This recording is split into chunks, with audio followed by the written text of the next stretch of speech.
I think I found the best bang for the buck tennis string out there, period. I mean, it's a synthetic gut, and it's from a Japanese company, and I happen to be in Japan on holiday right now talking about it, but it's $5. It's $5. It's $5.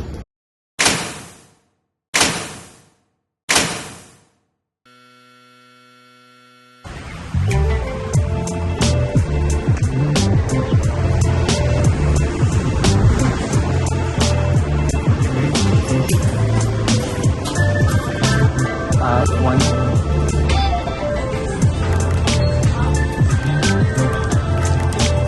Oh yeah.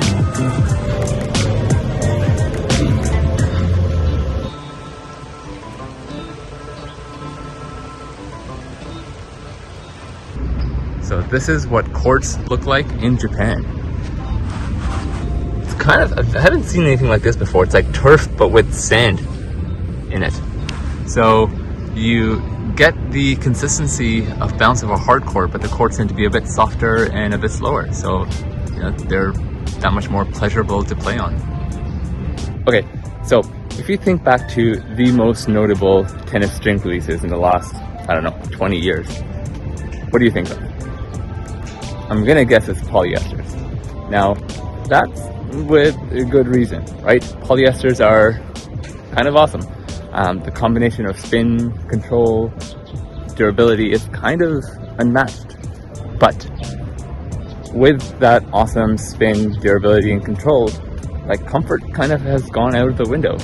I mean, softer polyesters kind of make up for it, but do they? Not for me. I mean, you can get multi-filaments that are pretty good, but durability is generally trash. And the most popular multi-filaments tend to be, what, $20 a pop? And then you factor in the cost of stringing, and the fact that you're stringing frequently, the cost kind of adds up. I mean, okay, let's say we don't want multi-filaments. We go with gut. I mean, gut itself is super expensive. It's like $50, $55 a pop now. And then you factor in the cost of stringing again, and the fact that it's a bit less durable and finicky. You have to kind of take care of it.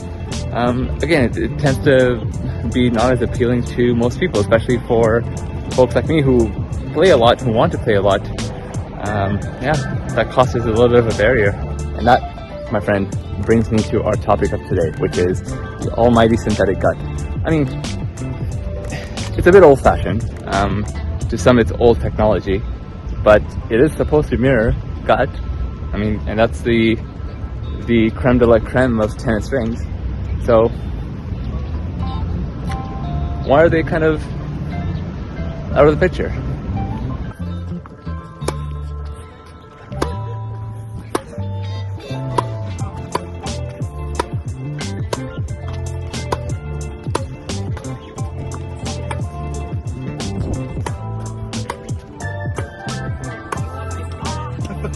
Now, it's from a brand called Gosen, and I know of Gosen from playing badminton a lot. In fact, my racket of choice in badminton is from Gosen. So, I mean, the thing that matters is, how did the string play? Well, it played really freaking good. Like, I am really struggling to find a weakness to it. It's just really damn good. The best way I can describe the Sheep Micro is that you can make it play any way you want. Do you want a super controlled, super dead experience? String it at like 55 pounds. You want to kind of have an all-rounder string that can do anything? String it at around like 45 pounds. You want a super cushion, super plush ride? String it at around 35, and it performs in every tension, for every style of play. It's just fantastic. There's barely any downsides. I still can't believe that this is $5.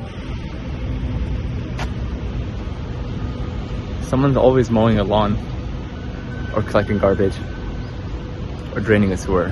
I think the way the string kind of achieves this nice balanced, crisp feel is by being a little bit stiffer than average. I mean, it doesn't show up in the data, and I'm a nerd, so I kind of scraped the data from Tennis Warehouse University to figure this out. But when you do read about the little that you can find about this on the forums, everyone does seem to kind of agree that it feels a little bit stiffer than the average synthetic gut. The amazing thing is that the string ends up being so versatile at all of these different tensions and having all of these personalities without having any harshness come through. Like, it's just a nice, comfortable experience, and it does so while being crisp at the same time. Like, it's fantastic. Like, I'm really struggling to find something bad to say about this, especially given its cost of $5. It's $5.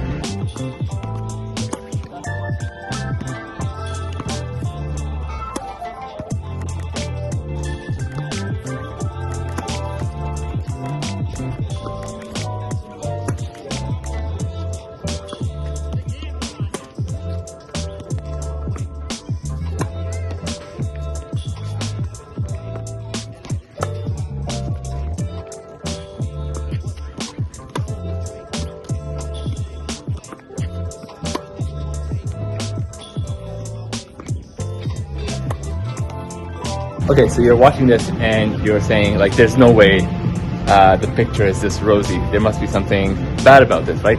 Well, there's nothing really too bad, but there are some caveats, right? So let's talk about them. The first caveat is durability.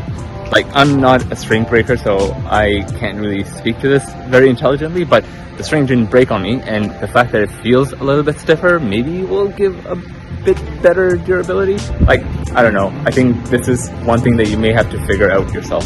Okay, so the second caveat is the fact that there was a little bit of a break in time for me, like around 20 to 30 minutes. But I also play around like the 3.5 to 4.0 level. Like, I'm not smacking the ball like some of the better players out there. So, I mean, take it for what it's worth. Your mileage may vary with this. So the third caveat is tension maintenance. Like, again, this is something I'm not super sensitive to, so I'm not the best person to speak intelligently about it, but it did seem to hold tension much better than what I've experienced with polyesters, for example. So if you're sensitive to this, I think you might be quite happy with the tension maintenance here. Okay, so the fourth and most important caveat is spin. Now, I'm kind of shocked at how good the spin was here. When I first hit with the string, I thought I had picked up a racket with a poly unit at a low tension. Like, it was that good. The string movement was also pretty minimal, which means it snapped back pretty well. But unfortunately, this didn't really last that long. Yeah, after about 4 hours, the strings did really get stuck out of place. And I didn't really notice a drop off in the spin generation. But at $5 a set, it doesn't really bother me to have to restring my racket every 4 to 5 hours. I mean, especially if you string the racket yourself. Wow, like, the cost is really minimal, which is why I said that this is the best bang for the buck kind of a tennis string. I mean, the obvious disclaimer here is that this is a relative comparison, right? Like, I play at 3.5, 4.0 level. And at my level, am I really putting that much action on the ball? Not really.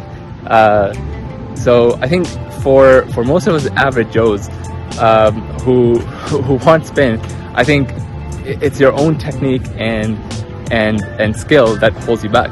I mean, the most important thing to me, at least in my tennis journey, is to be better as a player every day.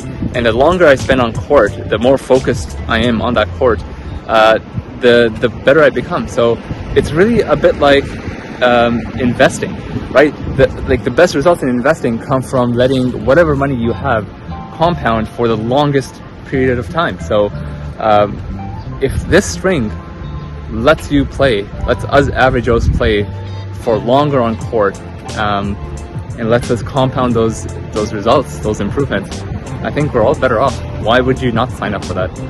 Especially when the cost for signing up is $5 a set. Now, the obvious question is, can you get the best of both worlds by hybriding something like a synthetic gut with a poly?